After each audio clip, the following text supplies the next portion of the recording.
Jackson here with Ketchikanalaskanews, and I'm here today at the Ketchikan City Council chambers, and I'm going to interview Bob Sivertsen regarding the RFP for private port management. Let's see what he has to say. Okay, hello, I'm here with Bob Sivertsen. He's the Ketchikan City Mayor, and we're going to talk a little bit about this RFP process and expansion of the Ketchikan City Port. And I'll have a couple questions and we'll get going here. Bob, what is the primary motivation that brought this RFP proposal for a private port vendor? So first of all, thanks Larry for putting this process together to where the community can learn more about what's going on in the greater Ketchikan area. So in regards to the motivation, when we started down this road of what we need to do with the ports in regards to the growing industry, it was before we had the Ward Cove project conception and thought. So we were looking at the potential of expanding the docks. We went to an outside contractor for design and cost estimates. We were thinking somewhere around, I think, 40 million in the original concept, and somehow that blew up to almost 100 million. So it was a very expensive project, and so through the process we decided, so what can we do to fund such a project and not put the burden back on the community? Just real quick, that's to accommodate the larger ships. Yes. And how many of the larger ships? Well, it would be a single berth. What you're seeing going on in Southeast Alaska is they're building 450-foot floating berths in order to get as many ramps down as they can to get 4,000, 4,200 people off in a timely manner and get them back on the boat. And so that's a driving force of why they like the floating dock. Sure. And they don't have to man gangplanks. Right. They just go down. So as we looked at this process, we knew that there was going to be an increased funding. So we needed to look at all the aspects of that. So we reached out, looked out in the market. We actually went to Miami and visited with the industry to find out what was going on in the rest of the world. And so there was two processes really. One was a preferential berthing right, where a single company could say, we will give you a guaranteed passenger count that you can take to the bank and get funding to build a dock that we would have preferential rights at. And the other one was a concessionaire, where you would have somebody come in, reach an agreement to run and manage the port infrastructure of the community. We got a contractor to help us with the writing of that RFP. It was a little bit unique. And we ended up with the RFP going out on the street. You know, there's some questions back and forth in regards to what we were looking for from the contractors. And we ended up with 3 bids. So as we went through this process, all of a sudden, Norwegian Cruise Line made an agreement in Ward Cove to build docks there. So now we are not a port of just 4 berths, we're a port of 6 berths, 2 of them privately owned. And so how does that change the dynamics in regards to meeting the market share for these ships? And of course the 2 larger ships are Norwegian Cruise Line owned, and so if they move to Ward Cove, it frees up the slot that they have. All of the RFPs, when we talk about port expansion, specifically talk about when the need arises, when the market arises. And even our contractor said, you got to be able to capitalize on the investment that you're going to have in a reasonable manner. So we got to think about how that works as a timetable into when do we now need to expand the ports. So the dynamics changed from when we first started this process to where we are today. And so in the review of the RFP, we got to determine what's in the best interest of the community, because we've heard loud and clear from the community in regards to what they want, and they're a little bit different in different. I don't get why after 100 years and 40 years of tourism, or 50 almost, of cruise line vessel, why we are having to borrow money to expand the port. I understand it's expensive, but if it's such a revenue generator, which it is, why are we then put in this awkward position of always having to go and get more money to expand the port to accommodate the industry when we haven't really been charging enough to anticipate that expansion? I mean, So, you've been a businessman in the past, and you gotta figure out how much you can charge for that board and sell it. Well, it's the same kind of thing with the ports, and we're dealing with a multinational global operation that has mobile assets. So if you remember back when the state of Alaska raised the passenger fee and the industry balked at it, they just started bypassing some of the ports to put the pressure on the communities, to put the pressure on the state. And then Governor Parnell went back to Miami and sat down with the cruise industry, and they renegotiated that and came with a reasonable fare, and everything back to normal again. Unlike, I think, some of the ports, and right now with the city management, we don't have what you'd say is a middleman that has to get a profit from someplace, right? So our main interest is to make sure that those ports are available, so it brings revenue to the community, we get taxes and the other stuff off of that. And at a price that covers our cost of maintenance, and you know, we recently did pass on a rate increase.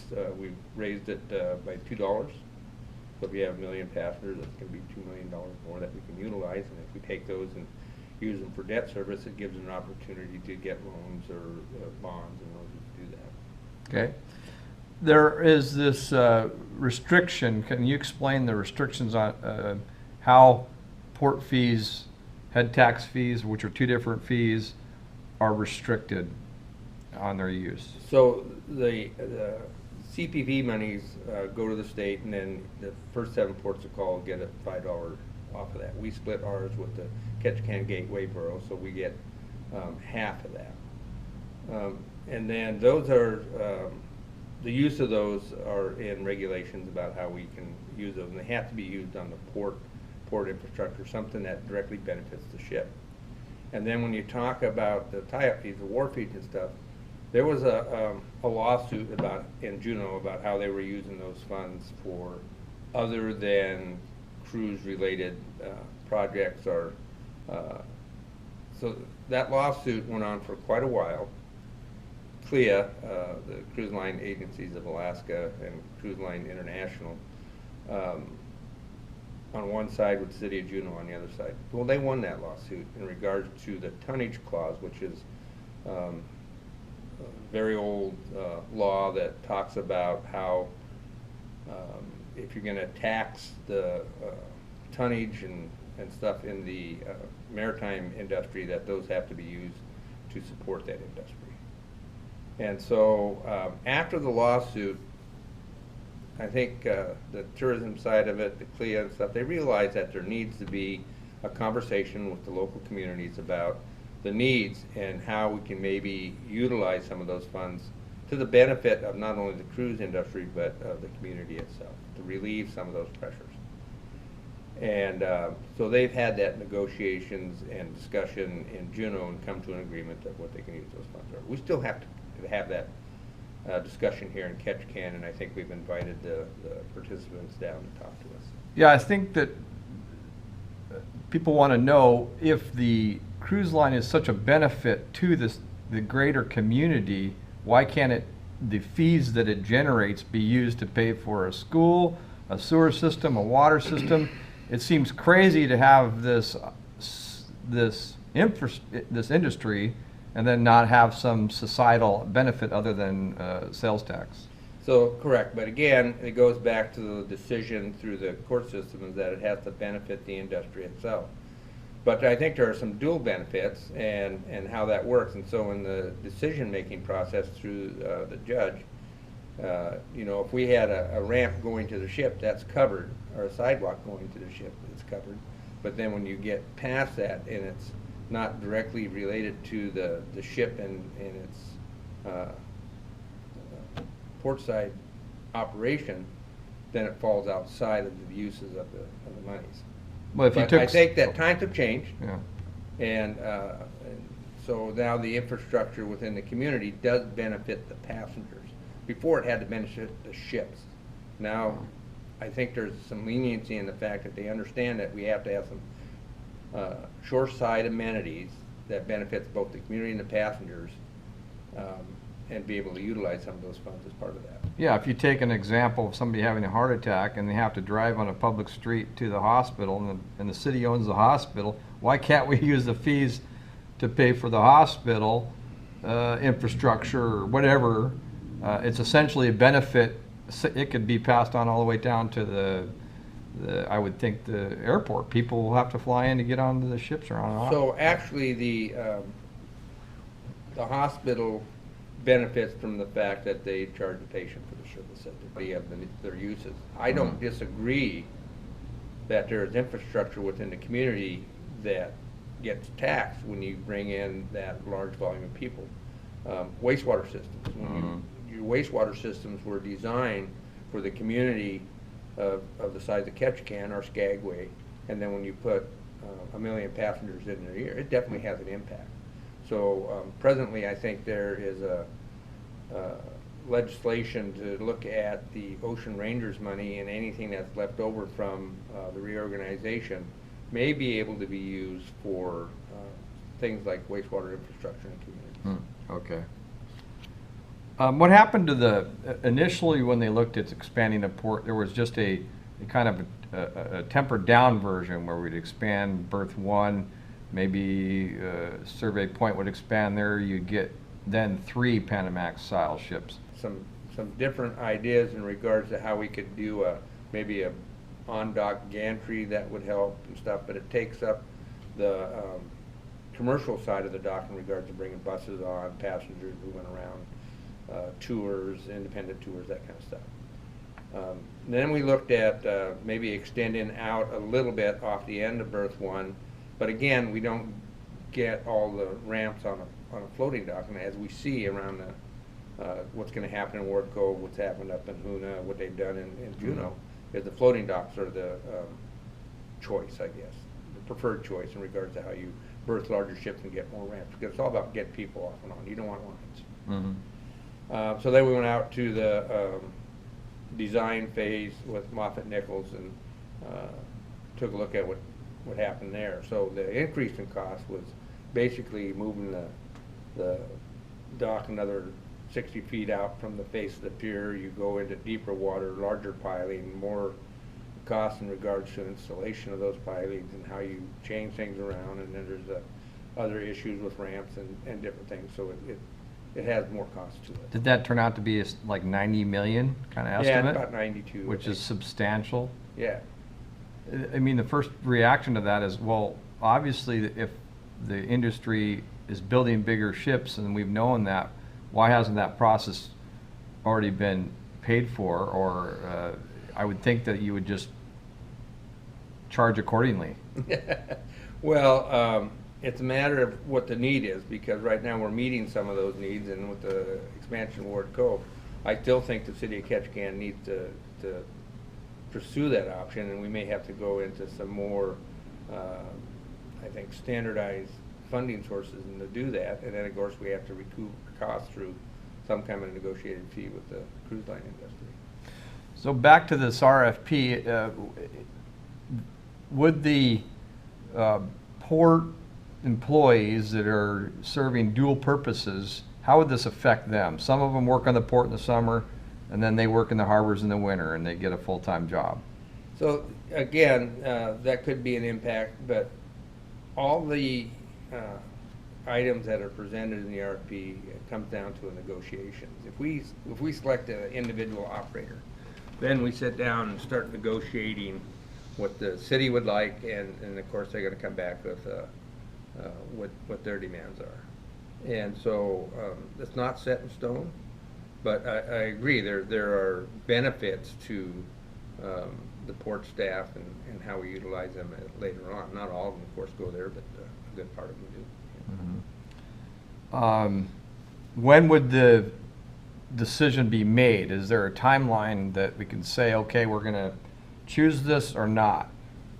So there's a lot of information to digest, and when we received the RFPs and sat down and went through them, it generated a tremendous amount of questions in regards to whether it be operational, financial, what the offers are, what they really meant, and the long-term benefits.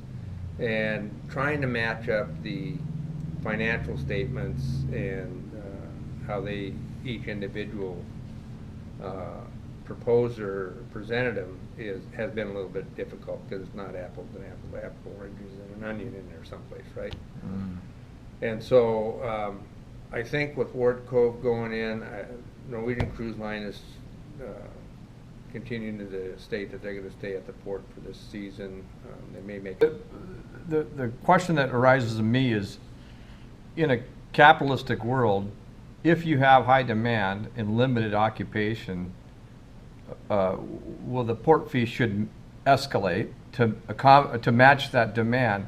But would we just go up for auction and say, hey, highest bidder, you got a slot open? Am I crazy here or what? No, so say you do that, right? So you got A, B, and C company at the dock, and they've been long-term customers. They've been here every year, and the schedules that they have coincide with the schedules they have in Seattle and the schedules going north. It's not just as easy as putting a boat here. So yeah, let's go out to the highest bidder. So a guy comes in, the highest bidder. So now we get D&E in here, and they only stay 5 years. Then what do you do? Because they can't make it up north, or their schedule doesn't work coming out of Seattle. Seattle also has limited berthing. Everybody wants to come out of there on the weekends, so they make the week cruise and get back, right? With you for years, and you have a new guy that wants to come in and displace them. You have to make a decision on what that means. So do they have a long-term contract, though? Norwegian just pulled out within days. So. It's not a long-term contract. Oh. And so Yeah. it's a supply and demand thing, and how you manage that. Okay, yeah. Let's see. So we are committed as a city to expanding these berths to accommodate the Neo-Panamax? We have a need, yes, and so I think that present council understands that there's, at some point, we're gonna have to do that. But again, you gotta look at the overall port, and so I think that berth 3 has some modifications that we could probably afford $2.9, $3 million, something like that, in order to get it up to a point where we're handling 1,150-foot ships better. And then there may be other agreements even outside the RFP to where we can continue to work on the upgrade of berth 1 and work on berth 4. Your opinion, though, via the RFP, would you prefer to have a private vendor manage the port, or would you prefer to just keep it as is and do some juggling? Well, I think that we only received a concession, so we didn't have a chance to compare that to a preferential. And it's all in the devil's of the detail, right? So I've heard loud and clear from the community they don't want to give up access to their port or ownership. And you look into the RFPs, and sometimes you look at it that if there's something you want to do, you're going to have a legal battle in order to do it, because you're going to have to fight now with your manager. And there is at least one of those proposals that would like to see the city pass legislation to where we don't interfere in either the expansion or the rate structure. That's something they have to have control of in order to meet their financial needs, right? I asked Colin Murphy last week if there was any revenue sharing so that this didn't happen per se, where you lock them into a contract, now they have this ability to maneuver the rates to their advantage, which you would think a company would want to do. And he seemed to indicate that there was a revenue sharing, at least in theirs, but he didn't want to commit to anything. And I appreciate it, and I don't either, but the fact is as you look through, there's a couple of ways that you can do this just on a broad perspective is the city's receiving revenues now. Does the city get to keep those revenues, or they all go back to the operator? And do we get a percentage of those revenues, or do we just get a lease fee? Mm-hmm. And is the revenue sharing based on a certain passenger volume after this or after that? Or if they increase the size of the port and there's more revenues, is that shared? So, I mean, again, when we looked through this RFP process, it generated a lot of questions that we don't Okay. have answers to. So, okay, I got that, yeah. Yeah, so it's complicated. At one time, I think we had this urgency to it, and I think that what's going on presently has, to some extent, allowed us breathing room, because again, when we talk to all the players out there, we got to make sure that if we're going to do this expansion, $100 million investment, that it's done at the right time, for the right reason, and with the right funding. One last question, it's a little bit related. Ward Cove is going to have to bus people to downtown. I shouldn't say Ward Cove, the new port there. And they have created an arrangement that I'd like clarification on. How do they, where they bring these people? Is the city going to charge them? So that's a whole conversation in itself, is the transportation side of it, because there would be added buses transporting people to the community of Ketchikan. We haven't, I think, flushed out all the appropriate spots that may happen in. There's ordinances that keep them from just dropping them on the street. Of course. And that would be chaos if that were to happen. So, and within that transportation discussion, there's also the potential for marine transportation of those individuals with boats up to 200 passengers. And so that probably plays into like maybe a lightering process. And we have a lightering free now, but since they're already in port, it might be something other than that. But again, there's been no concrete decision in regards to that, and the talks are ongoing. The city has no obligation to accept any of these RFPs. Sure. And that would have to happen, if it did, it would have to happen at the council level, I assume? Correct. The council is the one that makes the decision. And as you look around the makeup of the council, I don't think you can find people that are more connected or dedicated to this community than the individuals on it. They really care about the community. They don't have any special interests in regards to moving forward one way or the other, except for the fact that they want to do what's right for the community. Yeah, good. Yeah. Thanks. That's pretty much all I got there.